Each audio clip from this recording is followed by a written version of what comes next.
yeah, I will pass it on now. Thank you. Hello, you all. I am Anthony Mistichelli, and I'm going to do the resume overview slide. It's like 7 slides. It's not too much. So a little bit about me. I have just compiled a list of rules that I live by for things like resumes and interviews and whatnot.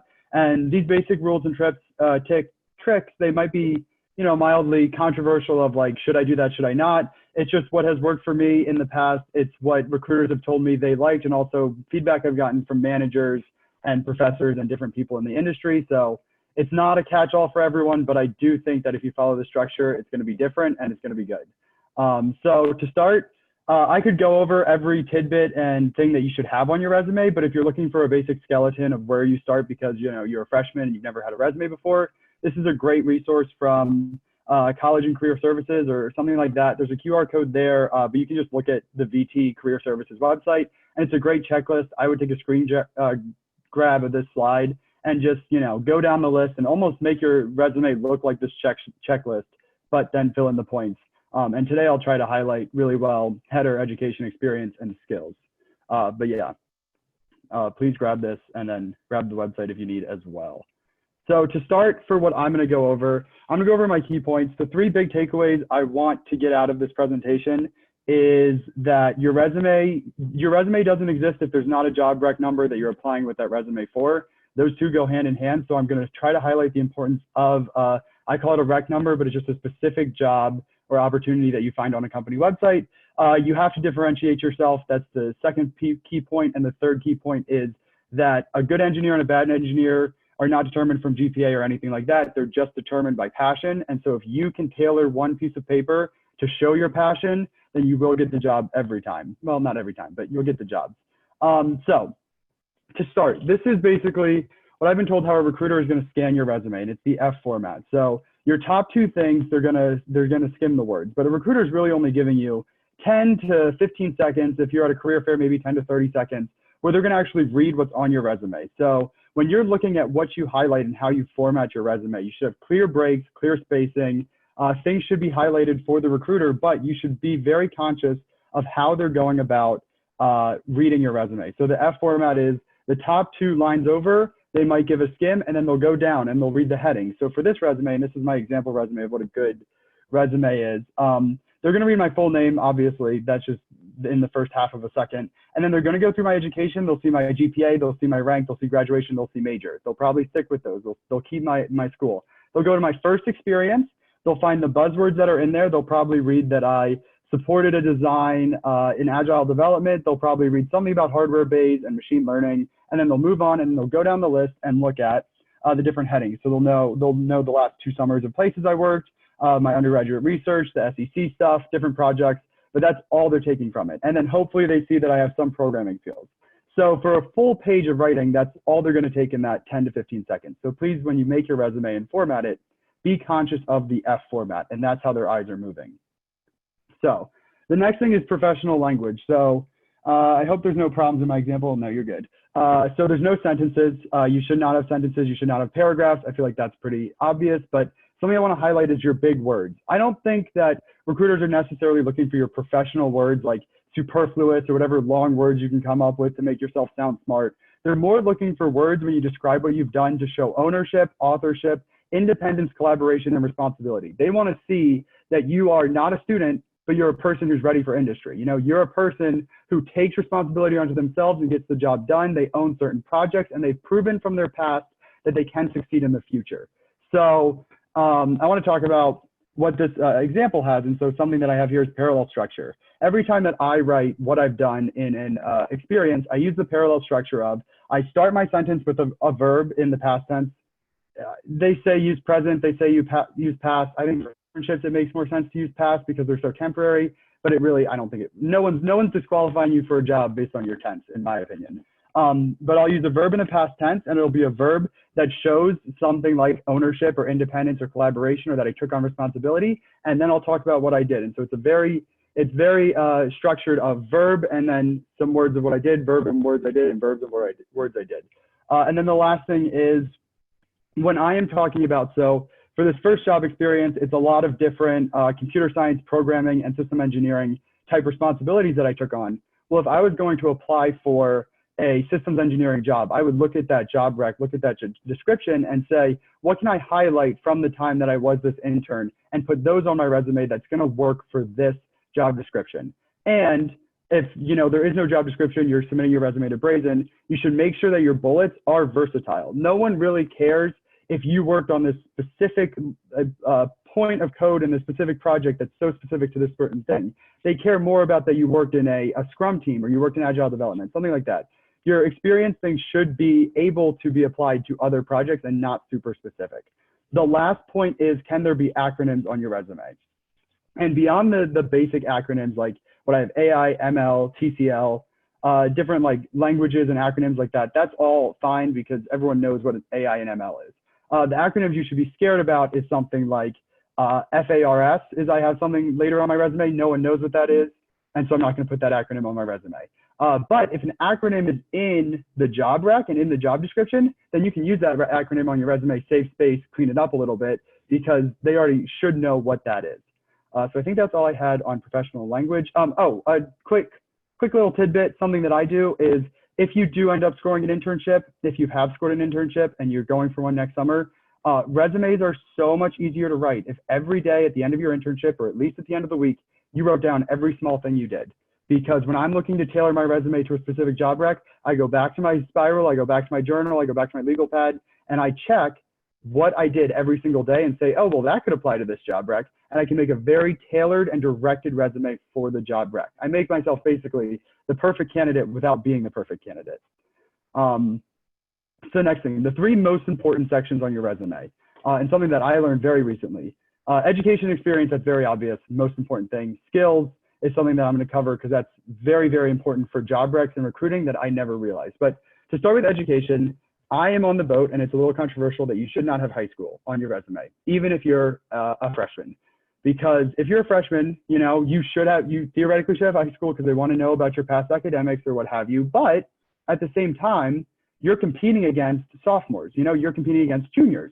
And so having high school, I feel like, if you have a blank resume, put it on there, but it doesn't help you at all. And if I were hiring someone, I would rather hire the freshman that looks like they're ready for college, ready for industry, and they've got their stuff together and they have a very professional tailored resume over the person stuck in high school, because there's just such a big difference between high school and college. My last notes on this, put Bachelor of Science, write it out. It just catches eyes, it's easier to find. Write out VT, or you can do the Polytechnic Institute, doesn't matter. Graduation year is so important. Graduation year is more important than putting your year. Year is like, oh, well, I'm a freshman with 80 credits, so I can say I'm a junior by credits. That's all BS, sorry. Put your graduation year, that's what matters, and you should be putting spring, May 2022, or fall, or winter, or whenever you're graduating. GPA is a must. I do not think you can get away with just putting in major GPA and thinking that'll slide. Some of these bullets that I'm having here is I'm trying to show that you shouldn't disqualify yourself for a job, right? And so if a recruiter says, I need to check these 5 things off your resume, and one of them is GPA and not a major GPA, and you put a major GPA, you have disqualified yourself. Recruiters are not going to want to reach out to you if they have 1,000 resumes to sort through. So don't disqualify yourself in major, not in major, put them both, but do not leave out the out of major GPA. And then interest and coursework is something that I have is acceptable fluff. If you have a really clean or empty resume, you can try to direct your passion in life and engineering by having an interest section. What are my professional interests? My professional interests are in high-speed unmanned aerial vehicles. I could put that line on my resume. It tailors me. It makes me seem very passionate, and it adds a line. It makes my resume look more filled out. Experience matters more than GPA. Everyone knows that. It matters more than education. Experience is what you need to highlight. By far the most important. Make sure you don't pass up, and I talked a little bit about this on the last slide, so I'll go fast on this one. Make sure you don't pass up soft skills, because something I'll talk about, I think on the next slide, is you have to differentiate yourself. Everyone coming out of Virginia, you're going to a career fair with Virginia Tech engineers, competing against Virginia Tech engineers. Everyone comes out with virtually the same technical skills that they don't earn from their job experiences. So you don't want to go to a recruiter and be like, hey, I'm just like the last 50 people you talk to. So highlight those soft skills, make it versatile. And I talked about this with the words earlier. Show your work ethic, show your achievements. If you are able to get an achievement in your summer, that's huge. It needs to be in there, like an award, some sort of profile, what have you. Skills skills is, in my opinion, from what I've heard about recruiting, skills is the most important thing on your resume to make sure you make it past the first round of recruiting. And so not to get the job, but to make it past the first round. So if you see that there's 10 skills in this rec number and you're only putting 3 of those skills and you don't feel like changing your resume, that's a problem. You need to put every skill that is applicable to you or mildly applicable to you that's in that job rec on that resume because you have that skill. The next thing is relevant coursework is an interesting section on what people put on resumes. I think it's kind of a waste of space. I think that people know, you know, with your degree, what kind of courses you're taking. What I think is important though, an area on my resume, we're going to think about dynamics, but those are skills. Those are not courses I took. I mean, they are courses I took, but those are then skills that I developed from those courses. So I believe that you can put the name or major themes of courses you took in your skills section because that's just a more professional way to go about it. Because we're trying to market ourselves as someone who's ready for industry, not someone stuck in high school or college. And then make sure your skills are organized. So if we go back to this, if you can see the bottom, I don't just have a list of skills. I have very organized with heading skills. And that's what I was talking about earlier with, I put statics, dynamics, structures, circuits, things like that. I took a course on it. I put it on there as a skill. It's no longer a course, right? So then last, the eye catcher. This is not last.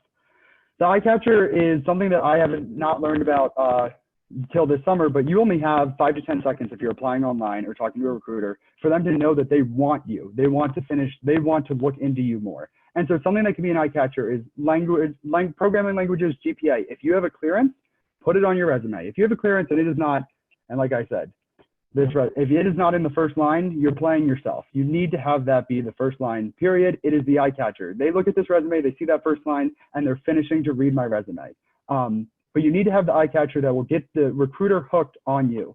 And so in this section, I want to talk about, so if you have 5 to 10 seconds, they will read a 2-line, maybe 3-line summary about you. I don't believe in the objective. If you're going to Expo and you're going, especially with Brazen, with all the information you fill out, and you have an objective on your resume, you've lost about 1/8 of the real estate on that piece of paper, and they already know what you're there for. You're there for an internship. You're there for a job. Why are you putting that on your resume? That's a waste of time. But a summary can be completely different. A summary can highlight your skills, highlight your passion, highlight what makes you different.